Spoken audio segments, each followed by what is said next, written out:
Rhythm on it. Every time I step in the arena, all I wanna see you do. Hands in the air now. Hands in the air. Hands in the air now. Hands in the air.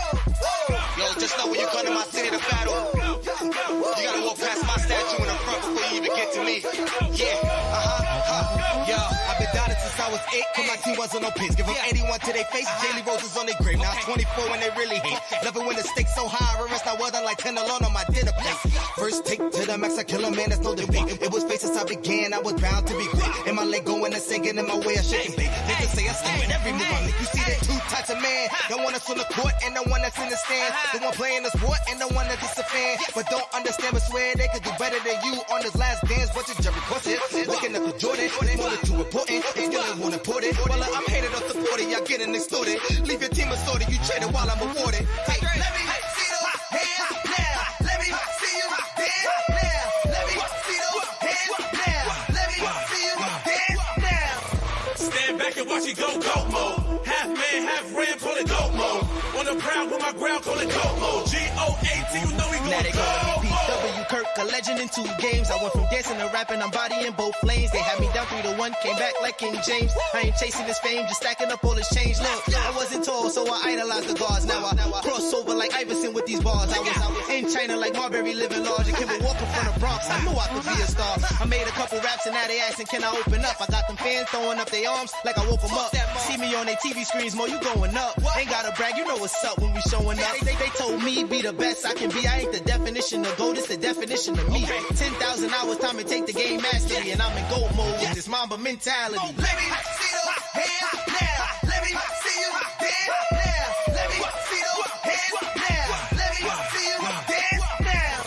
Stand back and watch it go mode. Half man, half ram, call it go mode. On the proud with my ground, call it go mode. GOAT, you know we gon' go. Greatest of all time, the greatest of all things. Waffle crew in the house, the greatest of all teams. When I challenge you, America like AGT, 2K23, you cannot play with me. I'm a step ahead like a stutter step that you went for. Pump fake, 4-point play like I'm Chris Paul.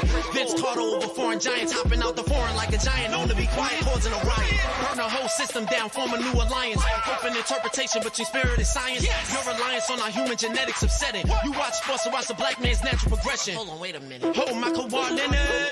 I don't really think they get it. Curry with the win and go the state of mind. I'm really in it. I'm the one they always go at when they wanna go at with it. I'm a go mode, go mode, go mode, go mode, go mode, go mode, go mode, go mode, go mode, go mode, go mode, go mode. Here we go. 23 from the line. Go mode. Moonwalking with the shine. Go mode. When your chakras all aligned, that is go mode. GOAT, you know I'm going go mode. Go mode, go, go. Go mode. Go. All right.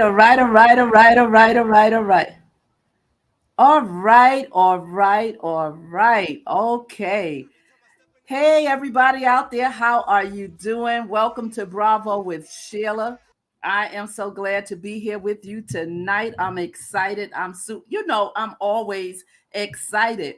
I'm super excited tonight because I have someone so dear to my heart and special in the house on the Bravo platform with me tonight. And we're going to have a great conversation. I love him as if I had him myself. So listen, we're going to have a super time tonight. Those of you that don't know me, my name is Sheila Ingram. Welcome to Bravo with Sheila. This platform was designed for women, but guess what? We got the brave brothers in the house tonight. We mix it up. Sometimes we mix it up because we need both worlds to influence our women. We're here to move you from pain to power and from power to what? Victory. That's right. To push you and shove you and to get you back up again. That's what it's about. This is the no judgment zone. And I love speaking and helping women to get to that place called there. That's right. We all are pushing to a place called there. And so tonight we have a special guest in the house. Like I said, he is super dear to my heart, but he knows that. You guys don't know, but you're going to soon find out. And his name is Dr. Sharod Tomlinson. And we're going to bring him to the platform right now. He's backstage. I'm going to bring him up. We're going to open up with our regular Bravo opening. And here he is. There he is. Good evening. Hello, Dr. Sharod Tomlinson. How you doing? I'm good. How are you? Good. Great. Thanks for having me here tonight.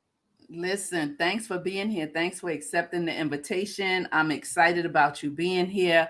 I wanted to bring you for a minute, and I said, nope, I'm going to wait till he graduate, because if I don't wait till he graduate, I'm going to have to bring him back when he graduates. So now that you have graduated and you are now Dr. Tomlinson, Dr. Yes. Sharod Tomlinson, we having our chat now, but I guarantee you, you will be back on this platform. People know that I love to bring people back a second time and a third time. Those who walk with power, who have a lot to offer people.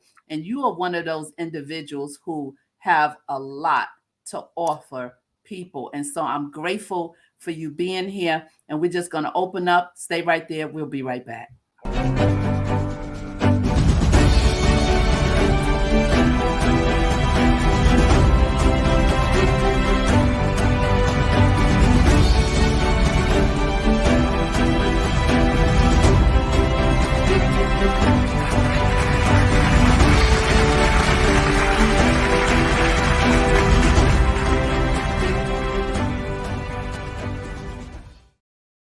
All right, we are back. We are back. Listen, you guys that are coming in, when you come in, go ahead and smash that like button. Listen, hitting that like button in the YouTube streets is real important to YouTubers. We need those likes. We need to trigger that algorithm. We need to get it in. And so those of you that come in, those of you who haven't been here, you can subscribe to this channel and be notified by hitting that bell, and we'll be able to get you in on Tuesdays and Thursdays to get some of this content. Listen, before I even go further with Dr. Sharod Tomlinson, and I'm trying to keep it like real professional, right? Because he's family to me. And every time I have family on the platform, I introduce them by their professional name. But somewhere down the line, I start calling them the nicknames and the calling names that I call them. So if I trip up and call him son, listen, don't be alarmed. All right. Don't be alarmed. Right. And let me just give you a little backdrop about Dr. Sharod Tomlinson. Let me share something. I'm not going to do any justice to all that he has done, but I will give you a backdrop of who he is. It's impossible in this time to actually give you the total backdrop of who he is, but let's jump into this professional look, right? Sharod Tomlinson, and this is coaching expertise. So let me drop some of the things about him. He'll give you his handle later. He's known in so many different states, New York City and Minneapolis and Minnesota, Los Angeles, California. He's in Chicago right now. He will tell you more about his travels, what he's done, what he's doing in a few minutes. But let me give him the proper introduction about Sharod Tomlinson. Sharod Tomlinson is one of the Americans' emerging personal achievement and performance experts. Whether keynote speaking or facilitating mastermind groups and workshops or coaching clients, audience members report that Sharod's high energy, refreshing, and original presentations exceed their expectation. It has also been mentioned that their quality of life improved because Sharod coached them to break through barriers that had been holding them back from achieving their goals and realizing their truest potential. Sharod Tomlinson is the founder of Manifest Your Dreams, a leadership development and community outreach program. In addition, Tomlinson works with organizations to help individuals, managers, and teams reach peak performance. Through hands-on exercises, participants integrate breakthrough leadership skills in all aspects of their lives. Tomlinson currently serves as the director of RISE Network at St. John's University, Queens, New York. The RISE Network is a scholars empowerment network that provides Blacks and Latino freshman students with skill-based development, support, and opportunities to enhance their overall academic career at St. John's University. Sharod Tomlinson is pursuing a doctoral. Well, he already has that, and we'll jump into that. This has to be updated because he's already a doctor. All right, he has earned his master's degree at New School University, majoring in nonprofit management, and Bachelor of Arts degree in public administration at John Jay College of Criminal Justice in Manhattan. Sharod Tomlinson has been featured in Campus Life Trends magazine, February 2015 article titled Wrestling with the Enemy for his work and commitment to work, life, balance, live. And he has also completed Davos Urban Leadership Initiative Fellow and nationally renowned intense 15-month leadership development program for urban youth workers. Sharod Tomlinson was the recipient of the inaugural New York Nonprofit Media Cause Award 2016, honoring individuals, agencies, and philanthropists who have made a major impact on the most pressing human service issues of New York's nonprofit sector. Tomlinson was recognized for his commitment to youth development. In 2018, Sharod Tomlinson was inducted into the Hall of Fame at Christ the King High School in Queens, New York, where he is an alumnus of class of 2001. Woo-hoo! Okay, that's bravo, bravo, bravo. That's what that is. Thank you. I'm telling you, oh my goodness, what an incredible backdrop, what an incredible time you've had, segueing, doing so many different things. And this is not even when it's so much that you've done when you were much younger. And that's where I want to start tonight. I want to start to talk about who you are and how you, as a brother, a man of color, segued to get to where you are, some of the barriers you had. So let's come out the gate. Let's talk about where you were born. Well, you were born in New York City, of course, in Queens. Talk about your household a little bit and how you started, because you were a ball player. So I'm not going to let you skip over stuff because I know the backdrop. So we got to touch on the playing of the ball and the coaching and everything. So let's just jump in. I'm going to let you flow a little bit. I may jump in from time to time. And if someone has a comment or whatever, I'll put it up. Okay. Fantastic. So, first of all, I'm honored to be here tonight. And that bio is so long, but it's just a snapshot. I am from Queens, New York. I am a product of, loving family, and, I'm the middle of three. And so I have two brothers, one older, one younger. My parents, I was born in Manhattan at Mount Sinai, but raised in Queens, so I'm a borough, Queensboro kid, but born in Manhattan. And I just, growing up was different. You know what I mean? Really no different than what many people experience. Two-parent household that eventually became a single-parent household. Mm-hmm. But I understood from a young age how to have goals and to set goals and work to thrive, and really not let oppositions or circumstances or labels define us. So many of us grow up with a label and we don't even realize it, right? True. Or so True. we are we such and such kid, or we're from this type of household, we're from that type of circumstance, or we're labeled by, maybe it's a disability we have. And we sometimes in our community, we take it as nicknames.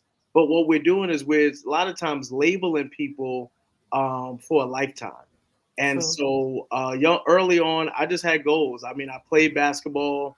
I had goals of going to the NBA like every kid who plays basketball at a young age. But early on, I realized hey, this path may not be for me. Not that I didn't want it, but it wasn't going to happen. There's a lot that goes into sports and making professional sports and college recruitment and stuff like that. And so early on, as much as I wanted to go pro, I just wanted to make sure I used basketball as a tool to get an education and to see the world. But how was that emotionally when that dream of knowing that you had the gift of playing ball and you wanted to go far further, because you did go far, you went as far as college ball. And what was it like for you emotionally when you had to make that decision, because it was a decision that I got to switch lanes? Was that something you struggled with? Was that something that you understand? Was that easy? Yeah. So early, I would say I realized it in high school. It was my sophomore, junior year of high school. I think it was my junior year of high school. And I mean, of course, I knew the politics of the game because Mike Brown, who is like a uncle to me, you know what I mean? He told me about stuff growing up. We used to always go to camp, and I would see it. I had the ability to watch things from a different lens growing up. But I was very realistic at a young age. And me and my friends, we used to play all the time and talk about going to the league. And I grew up in Left Rack City, so Kenny Anderson, Kenny Smith. Even a guy my age, Tyleek Brown, who's like a year older than me, Raheem Johnson. I used to always be around Lamar Odom and all these other guys who come play in tournaments. And I was like, as much as I want this, like this ain't going, I don't see it happening. So what happened was during my recruiting process, I had a coach who, he used to come in the city and recruit me all the time and come to my games and make phone calls. And he used to brag about having friends on the stock exchange. Okay. And so, right. Okay, I remember that era. Yeah. So I was like, I'm not going to be the unemployed athlete. Right? And so because I began to have a different framework and mindset towards sports, right? And so many of my friends or even people older than me that I knew, they were going to college, playing ball, coming out of college and not having jobs. I said for myself, I'm not going to be an unemployed athlete once my years are done. And so I said to him, I was like 17 years old. And while I was in middle school, I grew an interest for the stock exchange after being on punishment one time. And so I used to watch the ticker at the bottom of the TV screen. And I grew an interest of the stock exchange. So I've always been interested in investment and money and things of that nature. And so because he used to talk about his friends on the stock exchange, I said to him, hey, can you get me a job where your friends work at? Mm-hmm. And at the age of 17, I started working on the stock exchange. In the summers, it then became a full-time job. After I came back to New York, after transferring from that school, I came back to New York. But because of the relationships I made and just the ability to understand the market quickly, it became a full-time job after a while, up until about 2008, when floor trading was no more and they let us on. Oh, wow. Yeah, so they went from in person on floor trading, which then became online trading.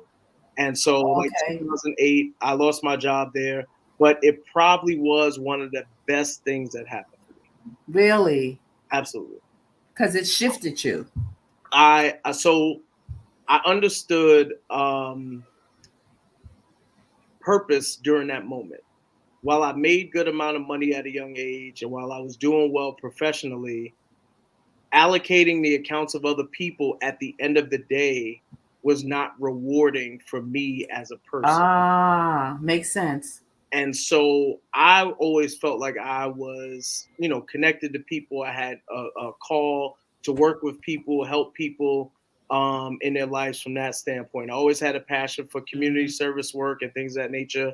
And so when I lost my job there, I was like, I mean, of course, nobody want to lose their job. You know what I'm saying? Yeah, but it was a God thing. It was a God thing. Thank God I had the net. I was still living at home. You know what I'm saying? At that point. And so, you got a little cushion, so you can fail a little bit when you still at home type stuff. True. But it was the best thing to happen because I spent a year working at the church, at my church, St. Luke Cathedral, Bishop Baston and Prophetess Baston. And they let me volunteer at the church, right? And I went there every day and I worked as a janitor.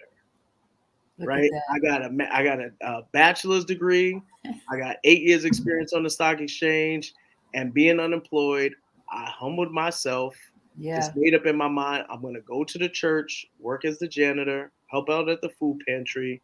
And we had a senior citizen center, and I was an unpaid assistant executive director. Ain't nobody got that title and unpaid. But I understood, hey, when you're certain. And really, I loved it. I loved going to the senior center every day. I played pool with the guys in the pool hall. I helped people with their meals, getting to their tables. It was probably one of the best times of my life. And I understood then, in your life, you have to pursue purpose over profit. If you pursue purpose over profit, you'll never work a day in your life and you'll never struggle financially. Yeah. Wow, that's so good. And I would gather that was the time I mean, you actually, God was showing the servant's heart, and that was your segue into ministry.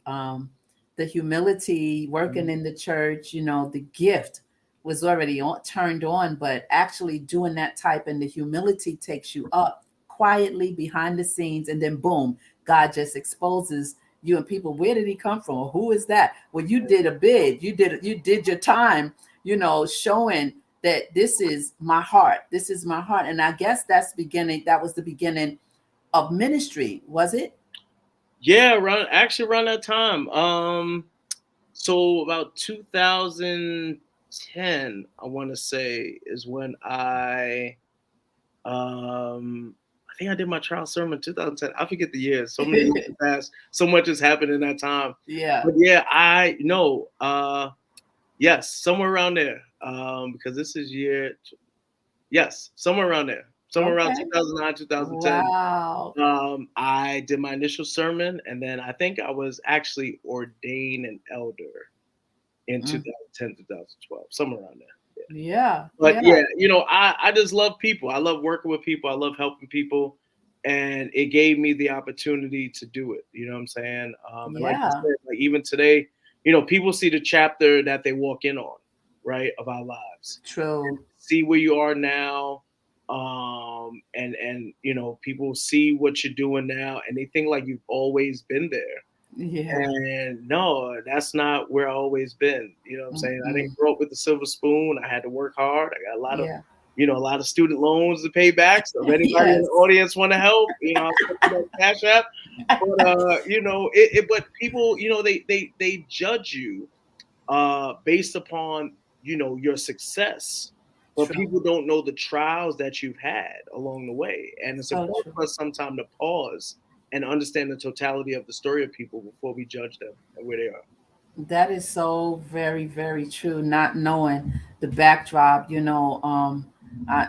those of you who are listening to this most intelligent brother, I had the opportunity of standing before the Lord and receiving him as my godson when he was very, very young.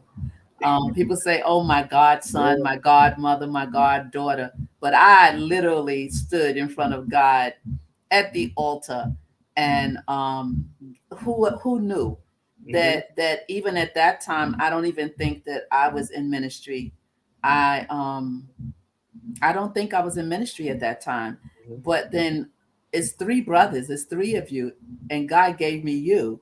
Yeah. God picked you because of the connection, because of the work that we would do eventually. And then I came out the gate doing a lot of ministry, I think, before you started, because I'm so much older Oh than yeah, you. yeah. I mean, I had the ability to just hear initially and then watch. And I'm grateful to my parents to this very day Hmm. for having you as my godmother. Yeah. Just the prayers, the encouragement, and sometimes like I think even today, and people they pick godparents sometimes for the wrong reason. Hmm. It's not about who can buy the best birthday outfits and all Exactly. that type of stuff. It's about people who can help your kids, not just in the absence of the parent, but just True. be there alongside of the parent to help them along the way. Yes. And as a parent now, I totally get it. I totally understand it. Um, Absolutely, because and you need so, that emotional support yeah, through right. the trials, through the voyage, through the journey, to get it wherever. And it's good to be plugged into your people. You guys are family to our family. Yep, Have been way before you were born. yep. That was done already. And yeah, it was an honor to do it. And then as time went on, and I began to because you were watching me, go to different countries and doing certain things. And you, by that time, you were in ministry, and God was jetting you through all different types of platforms and speaking engagements. I mean, he really, really put a speeder on you, because you came through quick, because you're still very young, Hmm. right? You're still very, very young, and you've done so much for the kingdom. And your job, even what you do today and what you've always done, everything you've done was jewels for the kingdom. It was always building people up, even at the stock exchange. You know, you were teaching, you were handling money, you were learning. I remember that time you was in the stock and you were so young. I was so happy. You were happy. I was like, what? You where? You working? You working where? So it's just amazing how God has navigated, but you have cooperated with the call. And I don't mean just the call of ministry, the call on your life, your purpose. Let's talk a little bit about your son before we get into the whole manifest your dream. Let's take care of this family talk before we talk about manifest your dream and giving nuggets for. There's a lot of men, there's a lot of chatter on YouTube in the manosphere. I know you know about the manosphere. I know you heard about Kevin Samuels. I know you know about all of that. So being that your godmom is in these YouTube streets, there's no way I can avoid not listening and being in some of those chats. I was on one last night. And I've learned so much about what men today are going through as they express what they feel about the modern day woman and where are the traditional women. And a lot of the men in the manosphere, you know, getting their passports.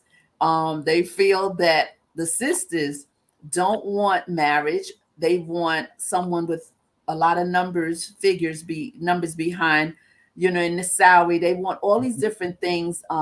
Men are saying that we don't care how much money you make. Men don't care how much the woman makes, right? He just want the woman to be submissive, right? So then when women hear that, I mean, the chat be crazy sometimes, son. The women is like, well, and because a lot of women don't understand what submissive is. So they always bring up the part about the man being the head of the household, you know, and the woman being helpmeet and being submissive to her husband. But the piece to that helps me talk to women on my platform is to give the understanding that a lot of women have no idea what being submissive is. They have no idea. You know, they had no man in the house, no father in the house, no one to teach them about how you respect a man or talk to a brother. They have no clue. And so then the manosphere, the men are saying, but they don't want to learn because they don't want to listen. So it's this thing, not just in the YouTube streets. I find it in IG, the conversations with men about how men are really feeling like it's now their time to speak their piece and have their voice. So yeah, I want to talk about you being a father, and then I want you to segue and speak to that because you did have a conversation on the platform recently with some brothers, and I think it was called, I wrote it down, Street Politicians. Yep. Is that correct? Yes, correct. Street Politicians. So let's touch on you being a father first, and then let's segue. Yeah, I'm a father to an amazing 9-year-old, Isaiah, and it is a joy to parent and be a father. I take great pride in being a father, part of because of my own experiences, but I just love my son, and regardless of the circumstance or situation, I want to make sure he has access and opportunity to the best things life can provide, but also teaching him along the way the work that it takes to get there. And so since my child was born, you know, I've always said, hey, I want him to go to college. I've set goals for my child. And so we as parents, we got to set goals for our kids. Not that we control their path or control their destiny, but we set a roadmap and have some goals or benchmarks where we want to see things that we want them to accomplish along the way. And so for me, it's about access and exposure. I use those two terms with my son. I tell all parents it's key with their kids because I've seen it and how it benefits others. Working on the stock exchange, working in different industries, you see how you know, such and such takes over the company, and then you figure out what the connection is, and it's some type of parent, a family connection or parent connection or something like that, and they've left legacy, they left a mark, or they've created an opportunity for this person to succeed.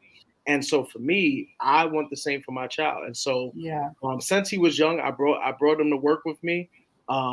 He would be in the office with me, seeing what's going on in the office. I even, you know, when I travel, I call him, I tell him what's going on and why I'm doing it. Because I also want him to know the things that he's able to have and opportunities he's able to have, it's because of the work that I'm doing. Yeah. And so even during my doctoral process, I used to go to class every other weekend, right? Every other weekend, Friday through Sunday, 5 to 9 on Fridays, 9 to 3 on Saturdays, 9 to 1 or 9 to 2 on Wow. Sundays. And Yeah. because I'm in a co-parenting situation, it wasn't no like, hey, you not gonna get your son this weekend. That wasn't even a thought for me. I was Right. going to get him, and if I didn't have a babysitter, he You was took right them there. with you. He was right there in class with me. And it's funny because I got photos in my phone that he and I joke about. And I'm like, as much as even when I graduated, that day I graduated, as much as it was about me, it was about him. Right. Because he was there. He was there through the process. He was there to kind of see it. I like that picture with him backstage. Whoever took that shot, that's like priceless. Yeah. Like standing there backstage on behind the stage, behind the curtain, and all those people, and him standing there watching. That picture is dope. Like I was like, oh my God, it's beautiful. Yeah, a buddy of mine, Joe, took that. Who took some photos for me that day. But it was all about that. You know what I mean? Making sure he was able to see what things look like. And Yeah. so, as much as it's important for him to see um, me successful in my career, it's also important for him, and as well as segue into this other topic, we need to see healthy families, healthy relationships, healthy marriages. That's And what. and, Yep. and Yep. because of the fact that we have not seen it, we have misdefined various things. And so, yes, we do have a pandemic in our community of single parent households, right? Mm. But the narrative has to change because we say that single parent households is black families. It's not just black families. We have white families. We have Asian families. There's tons of other families that have single parent household issues. It's just that Mhm. we are at a large number percentage, or we Mhm. outnumber the other nationalities. But part of it is because we've been misinformed about what real relationships look like, right? Yeah. What marriage looks like, and we've used titles, or we've created slogans, or we've want people to fall under themes and umbrellas that just don't fit, or nobody people used it, but nobody can define it, right? So Mm. being submissive, right? What does that really mean? Right. Right? How is it that we want people to be submissive to someone who can't be able to meet to provide or do the things that's necessary in the household? Right. It's not about submissiveness, it's about partnership and togetherness. But we have allowed even our older generations to Mhm. pass things down. True. And it's been a detriment to us. For True. instance, the church has told people to get married or burn because True. people are having premarital sex. No, that wasn't the right thing to tell people. What we Mhm. should have told people or coach people on is how to have healthy marriages. I know I've learned or I've seen couples who live in the same household but sleep in separate areas of the house, and they're vocal about that. You know what I Right. mean? Or they're together, but she's the social trophy and he is the public figure. But at the end of the day, when they go home, she's the breadwinner and he stays home all day. And so Mm. we have got to really talk about what it means to be in a healthy, a wholesome, holistic relationship where both people are empowered, there is a connection, and they're Yes. doing things together to set goals and have a great family. Well said. It's been misdiagnosed. Well said. Well said. Absolutely. Bravo to that. Totally well said. Like that's it right there. And that is what the conversations are about. I'm on all of these platforms, not all, but mostly the Mhm. manosphere platforms. What everything you just said is that's the story. Mhm. That's the conversation. And where I'm pulled out of the loop in a sense is because it's a different generation. Yeah. It's a different generation's experience because sometimes when they're speaking, I'm like, what are they talking about? What women or what? Like Yeah, I what? mean, today dating is different because one, you have women female empowerment, right, which I'm all for. You know what I mean? And but it is this imbalance now where The women, feminine. Right, the feminism movement, right? So women in leadership, women are empowered, their voice is strong, there's more sister circles, things of that nature. And sometimes women could be rough, they could be a little harsh because it's like, well, I got it now. So now Mhm. you got to be able to have this, and this to Right. talk to me, right? Where and brothers are like, hey, I'm just doing the best I can.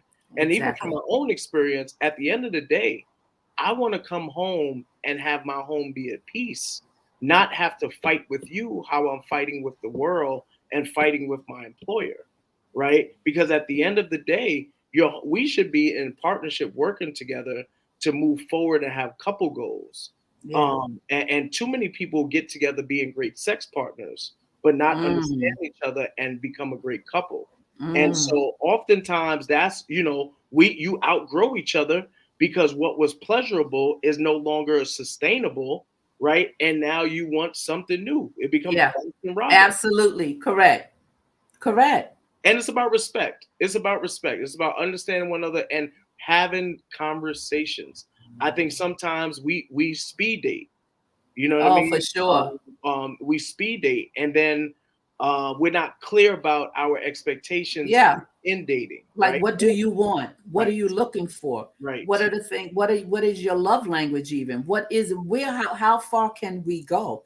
You Right. know, and it's speed dating. You pass all of that. You just pass go and you move like a monopoly board. Boom, boom, boom, boom, boom. Hmm. And you at Park Place or somewhere. You didn't do nothing else. I always say it's like being skipped from kindergarten to the fifth grade. You Yep. missed all of that information, right? But because what you saw, the trend, Hmm. people follow trends, people follow what they think. And then let's not even mention about social media, which Yeah. can be a Yep. curse and a blessing, Yep. right? And if you're not sound and rooted and grounded, you can get caught up. If you don't know who you are, where you're going, or what you want, the social media will pull you in slowly. It's the enemy just tapping and pulling on you and pulling on you. And if you're not aware of who you are and where you're going, you Mhm. get all messed up in between those lines. It's like the lines bleed on each other.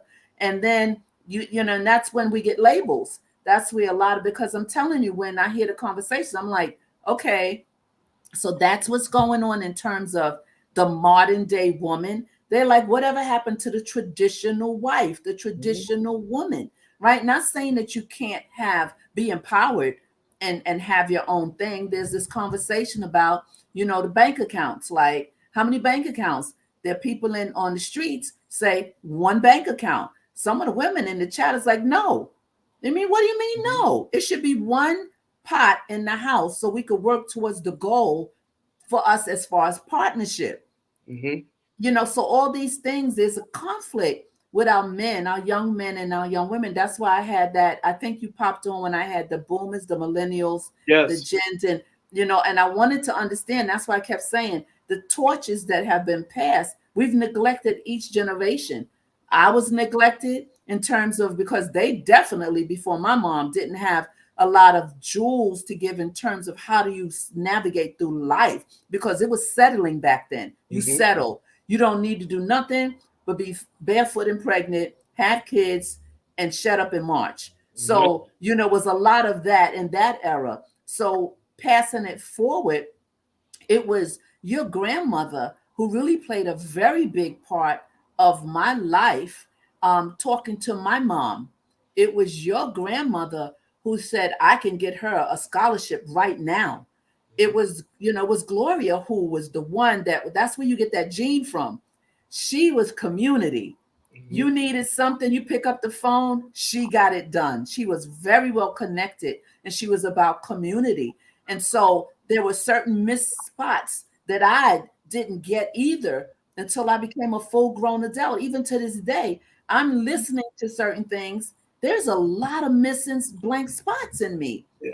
right? Because the knowledge was not passed to me. Maybe, you can't give what you don't have. And I always tell people, I can't take you where I haven't been. Right. So you are absolutely right, from generation to generation. And that's why on the platform, I asked the millennials, so what is your plan for the Gen Zs? Mhm. I, What? I think it's critical to have, and I talked about this, and talk about this in different circles that I'm in. We've got to get back to having conversation. And we have to understand the traumas that have been passed down to each generation. Even talking about manhood and male masculinity and what is a man? You know what I mean? What is that? Yeah. What does that look like? Right. What does that look like? Because for so many, it means so many different things. You know what I mean? If you grew up, with a certain social economic status and you had it, yeah, that looks different than a kid who grew up in poverty. But if you're like myself, like I didn't grow up in poverty, but I grew up in a rough neighborhood, but I had the ability of a strong household. And so you have the ability to be influenced by the streets, or you go with the household.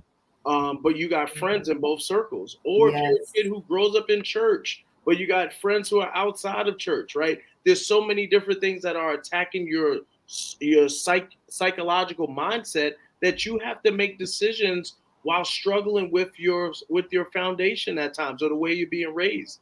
And so I think that, when it comes to masculinity, we have to look at the different generations that have passed that existed, and how each generation affects the other. And so, like my grandfather's era, they were industrial workers. They had some businesses, but that was a generation of, hey, we work hard, we're gonna bring home the check. Oh, we're talking about the funeral parlor. Yeah, we're gonna leave a little bit for y'all. And then I'm gonna go do what I need to do. And so there was like the mother raising the family, the father in that generation kind of like working hard. The next generation became city workers or state workers, because then it was about benefits and being able to have a little access to something. And now you have generation, talking about Gen Z, where they want to be entrepreneurial, right? But the social emotional connection is there, but it's gone. But in some places it's gone because it's never, that love, that connection hasn't been passed down. Yeah. And I think now, like, even, it's one thing to parent and be rough with your kids and want them to do well, but it's important that we understand love and a connection that needs to take place. Yeah. Even encouragement. Like I deal with young people or even adults that are screaming for validation because nobody ever encouraged them, told them they loved them, told them they appreciated them, told them they valued them. And it breaks your heart to hear it. Yeah. But these are people's lived experiences. And what happens is then they don't do it for the next generation and their kids because nobody ever did it for them. Can't give what you don't have. And then women sometimes, become bitter, that can't find their way through. And then another thing that they talk about in the manosphere is women hitting the wall, right? Like women that are very career-minded, goal-minded, not married-minded. They just want to work, and there's nothing wrong with that, but then they feel that's enough. But then they become 35 and 38, 39, and then they don't have no kids. And they saying, well, I need a kid. I want to have a kid. So now you got the biological clock working against them. And they say, what man is going to come now at 40 something now, get with you, haven't built with you. And because now you done hit the wall, now you want what you should have built, like coming out of college or kind of mapped out your life a little bit better so that you have the kids, the family, career, and the partnership. But a lot of women, and you're right, and social media, our world today has a lot to do with that. It shifts so many goals that really are meaningful to women, men too. But a lot of women are going through, oh, I missed it. I wanted a kid, but I'm 40, because your priorities were, some people say backwards. Some people say, a lot of people say this should be, because when you come out of college, you're looking for your sweetheart, you're looking who you might want to marry. But again, that's not taught all the time. Right. We use that term. We used it earlier. We use the term settle. Hey, settle down. And really, it's different. It's tough. Like even coming out of college, you're trying to get yourself out of your socioeconomic status. But now with the pressures of the way things are financially today, it's hard to even consider family when you've got debt over your head. You know what I mean? Yeah. So more kids are graduating and moving back home and things of that nature. But I think in terms of dating,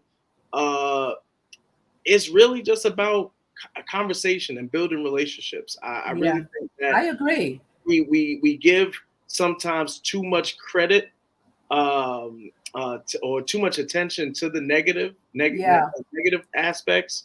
And I always tell every person, especially back when I used to do like couples counseling or whatever, like go find an older couple to talk to, an older, wise couple who've been through it, they done survived the ups and downs. And we're looking to be happy. We're not looking to grow and understand. And happiness, you can want to be happy. You ain't gonna be happy every day. For sure. That person at some point gonna get on your nerve.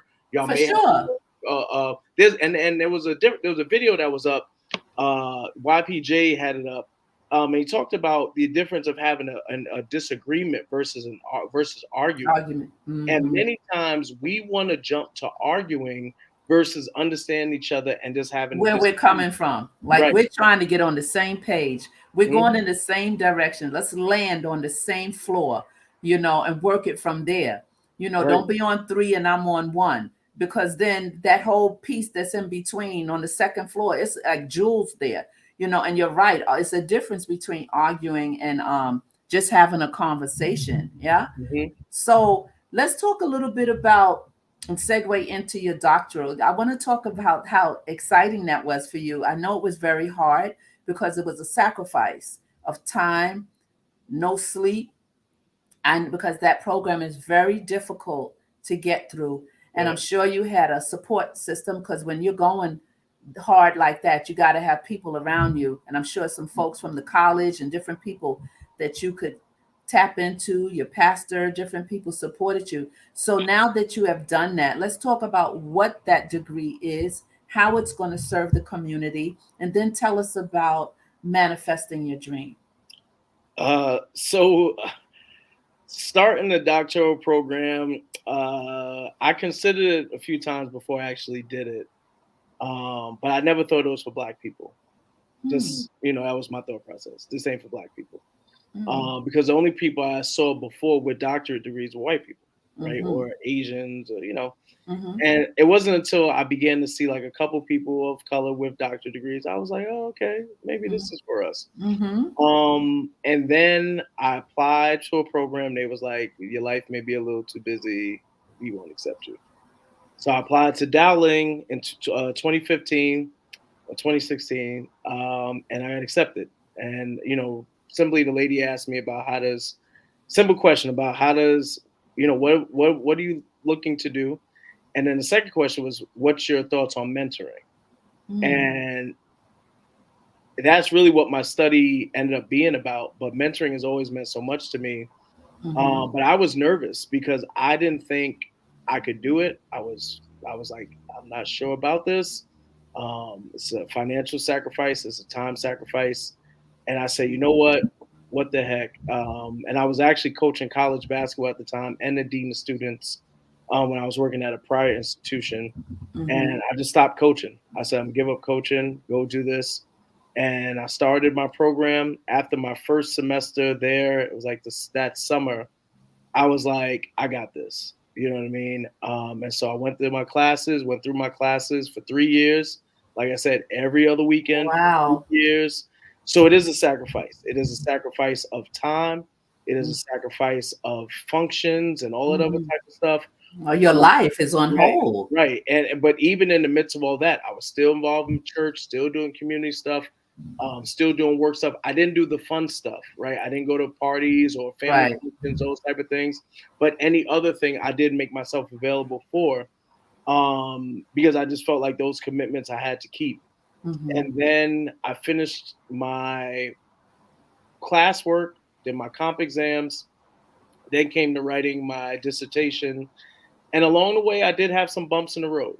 And I would tell anyone out there, whether your kid is in K through 12 or in higher ed, just make sure you're checking in with the school culture and the school environment, because institutions have there are people in every person that's at an institution is not there for the right reason. And so I had some challenges with an advisor who was pretty much like holding me up. And ultimately, I got switched my advisor twice. And I wish my first advisor, Dr. Tatum, she was amazing. I wish she had stayed, but she took a leave from the college. And when I switched to another advisor, that's when I had the issue. But I switched to my last advisor, who was amazing, and I was able to, find somebody to help me through the process because it is a tedious process. It is not like just writing a paper and done. You're talking about research, and so my day, the last 2 years used to go. I would work until 4. I was coaching high school basketball. So I would go to practice or games from like 4 to 6, 4 to 7, go back to my office till 3 in the morning, 2 in the morning, go home and sleep for a little bit and come back to work and do that routine maybe 3 or 4 days out of the week. Because, it was just what was necessary. But the pandemic hit. I was able to get a lot of writing while working from home. But I couldn't wait to get out of my house because I wanted to get back in the office. I just felt more productive, being out of my office. Yeah, I'm sure. Yeah. I would travel, even like I would drive down to Philadelphia. I would set my laptop up on the water and work from there. I would travel to other places anytime I got a chance to just write. And so research, I've gained a true respect for research and information. Yeah, I guess so. And after 5 years, I'm just glad to get done. You know what I'm saying? Yeah, you're done. And so my focus was on how does support programs, particularly mentoring programs, impact men of color. And I did a qualitative study on the experiences of 7 men and their experiences going through education in their freshman year, and looking at their experience and seeing how do support programs impact positively or negatively their experience from admission to graduation. Wow. And when did you start Manifest Your Dreams, the company? When did you you actually start that? Is that something you had on the burner and you just... Yeah, it was always on the burner. I was still 2016, 2017 is when I actually started using the name, but really I realized everything I wanted to do was a dream. The stock exchange was a dream. Going to college and playing basketball was a dream. Even the ability to work in higher education, that was a dream. Because while I was laid off, I was still in my bachelor's program, like the end of it. And I used wow. Yeah, 2006.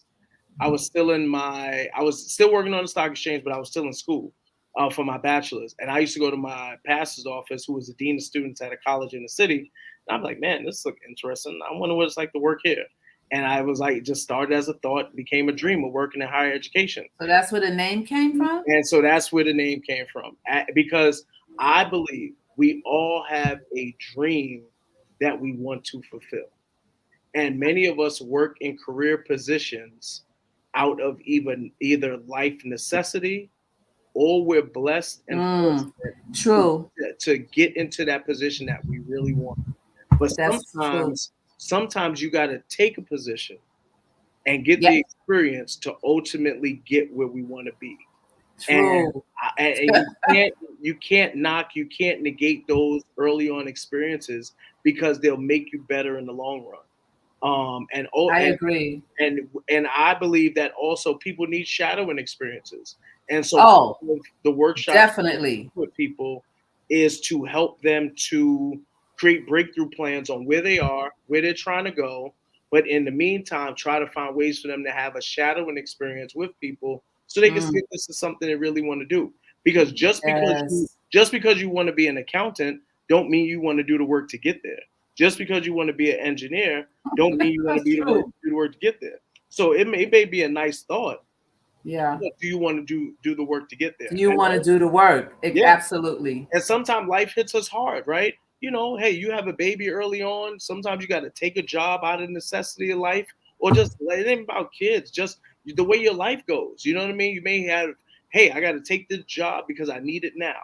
But you have this burning passion. And my Yes. thing is, even while you're in that job, start developing a plan for Yes. Start working where on you where want you're to go. going. Yep, Yeah. I've done absolutely, that many times. I've done absolutely. that. I've done that. And that's how you have to, and that dream will push you. If the dream is really talking to you on the Yep, inside, it's not going to lay dormant. If it's already been ignited and it's in you, you're going to find a way to begin to do it. If yeah, you can just push past, some people are not wired to push past emotional trauma, right? And that's why a lot of people die with their dreams hmm, because they just couldn't get through it. They didn't have a support system. They didn't know how to get through it. And then you have those who like, okay, the trauma is what pushes them, right, right. right? That's awesome. So, Yep. what are you doing now? What's going on now? What's next? I Um, know you're in Chicago now, but what's yeah, happening now with your life? What's going on? What are you doing? Are you getting married? I know I would know if you were. You better not get married unless yeah, I know. yeah, we got to talk. We'll talk all offline. But yeah, so even what's happening now is I'm finished, of course, finished with school. I now serve as the associate dean of students at St. John's. I run a mentoring program for Black and Latino students, community initiatives. Awesome. Greek life reports to me, and so does Veteran Affairs. So I love education. I'm going to stay in education, and as long as we have Black and Brown students in schools, I'm going to be in education to help them get to the finish line. I am so I proud of am you. work. Thank you. I'm working on a book or two. That's my goal. Good, The fact that good. I was able to write a dissertation. I want to write a couple books. I also want to write. They're in you. Yeah, absolutely. And I want to write particularly books for fathers to help them as they engage with their That's children, good. because so many fathers, feel are out here looking for, hey, how do I get through this? You know what I mean? Yeah, How do I navigate parenting? And so, it's um, needed. yeah, whether it's I have one I want to do a cartoon book with just different photos that my son and I have in our experiences for That's kids and perfect. families. And then I also want to begin to do some more men's roundtables to help men and young brothers. You know what I mean? I'm also I a like it. certified Gallup strengths coach. And what that means, it's not about physical, like fitness strength. Strengths is a focus on your talents and your going from just being talented to strengthen Mm, as far as your professional development.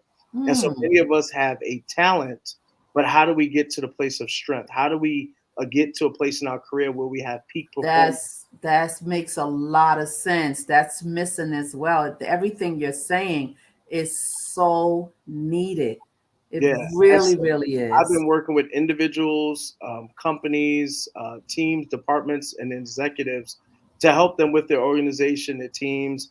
And I'm also passionate about working with athletes. So I work with the Big East. I've worked with high school athletes as well, not talking to them about sports. They have enough of that. I do a lot of conversation with them about career. What is your career focus? Because you're going to be retired Mm. from a game longer than you play a game. Yeah, And yeah. so the career development piece is important.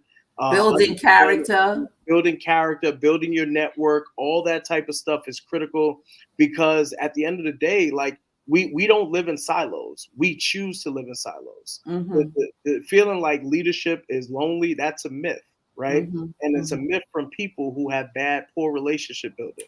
Yeah.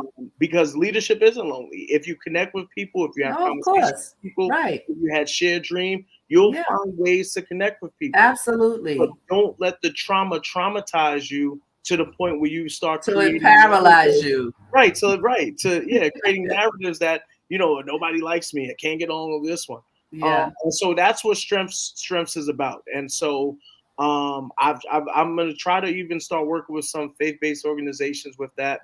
But that's what life is right now. I'm in a great place. I'm loving Uh, it.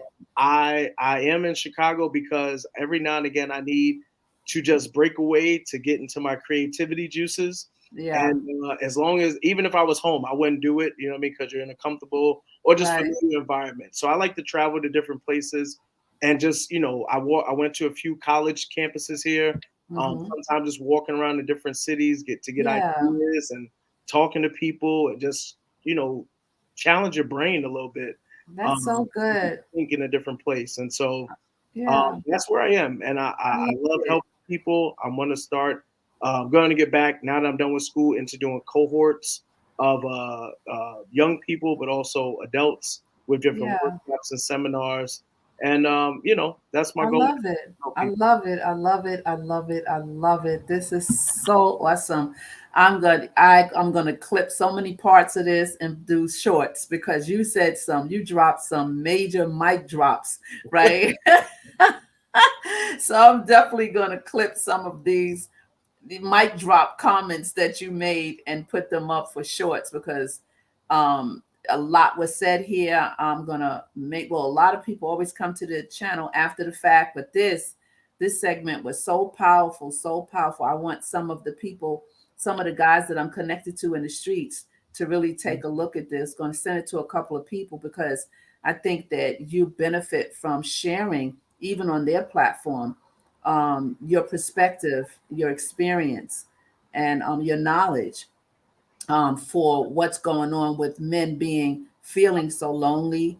And I'm not saying they're crybabies. I'm just saying this is what's going on right now. Men feel like I have a voice now. You Well, know, and I think for so long, men, the pressure, and I've said this before as well, uh, men for so long, even now, the pressure is on you to always be on and perform. mhm, And so now men are speaking up more, or their yeah, voice, they've always spoken up, but it's more light being shined on it. Yes, part of the pandemic, but also the presence of social media. Um, and men are voicing their opinions. Hey, I am and hurting. that's I am okay. struggling. And that's okay. Mental health has also allowed, given a lane and a voice for men to voice how they Yeah. feel. But for so long, you are the community guy, and then you become the family guy. Then you become the community guy, and then sometimes you are volunteer to help the family in the building or down the block or whatever it is. And so you always have to be on. And sometimes we don't get a chance to step back and really assess where we are in life. And I Right. think it's important, male, female, whoever you are, to take time to set goals but also as great as setting goals are, just take an analysis of where you are in life, right? Mhm, Am I really fulfilling life, fulfilling this purpose, or am I just spinning on the hamster wheel?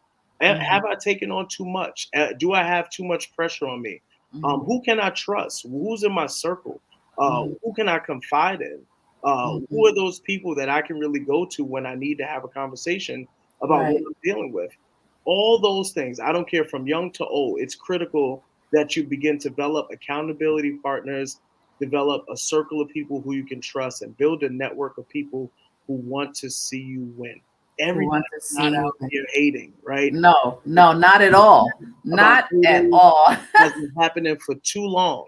And my Yeah. thing is, if everybody's being hated on, well, who are the haters? And Hello. so we've got to really, stop being Yeah. trendy and all this other type of stuff and realize, hey, there's a circle of people who really just want to see you succeed. And if Yeah. you take a step back, do an analysis, you'll find that there's some people out here who are really bravoing you from where you are. Absolutely. Absolutely. Well, I'm just so glad that you are here. Before you leave, I want you to give your handles. I want you to give the website of maybe I can put the website in the comments um of your manifest your dreams. I mean, you can share that, how people can reach you on IG, wherever you are. And after you give your handles, I want you to give the last words to the folks who are listening and who will see this and listen later, and give them something to, I mean, you gave a lot to walk away with, a lot of takeaways, but I want you to kind of seal it with your last comment before we leave the platform. So those of you who just tuned in or who have been here, I didn't even greet you guys on Facebook because we've been so intently speaking, but I didn't forget about you. Go ahead and hit that like button. Listen, this conversation was so powerful, and I'm so happy that Dr. Sharod Tomlinson, aka my son, was here to share with you from the cup of his life, from his heart, and from the knowledge. And I want you to be able to reach out to him if you need to chat, if you need coaching, if you need, listen, manifest your dreams. He can get you there. He can talk to you. He has one-on-one sessions. He's going to tell you everything about his handle and how you can get to meet him, to talk with him. If you have sons that need understanding, if you're struggling as a woman, a single parent, or a two-family home, reach out to him. It's not too many areas he hasn't tapped into. I know he looks very young, but age doesn't matter about experience, right? It's about what you've walked through. So please, thank you all for being here. And after he has his last words, we'll close the show. Go ahead, son. Yeah. So again, thank you for having me. Kudos to you for not just doing this now. You've been doing this for years, in different ways, shapes, and forms. And so congratulations to you on what you're doing. On Instagram, you can find me, Dr. Sharod, SHAROD _T. You can find me on Facebook, Sharod Tomlinson. And then you can also find me on Twitter. And that handle is Dr. Sharod, at Dr. Sharod. My email is sharod.tomlinson@yahoo. So you can email me if you choose to, or inbox me on those platforms. At the end of the day, we've all got passion that we want to fulfill. We all want to, I just challenge you to live and be the best version of yourself.